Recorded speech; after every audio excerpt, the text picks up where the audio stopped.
થરાદના કરણપુરા ગામે દુર્ઘટના સર્જાઈ હતી, જ્યાં ખેત તલાવડીમાં ડૂબી જતા રાજસ્થાનના 2 યુવાનોના મોત નિપજ્યા છે.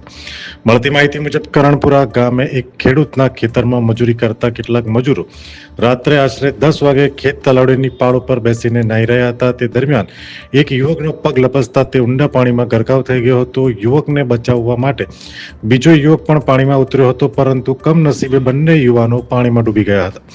ઘટનાની જાણ થતાં ફાયર બ્રિગેડની ટીમ તાત્કાલિક સ્થળ પર પહોંચી હતી અને આશરે 40 મિનિટની જહેમત બાદ બંને યુવાનોના મૃતદેહને બહાર કાઢવામાં આવ્યા હતા. ઘટનાને પગલે વિસ્તારમાં શોકનો માહોલ પણ છવાયો છે. અહેવાલ અરવિંદ પુરોહિત, થરાદ.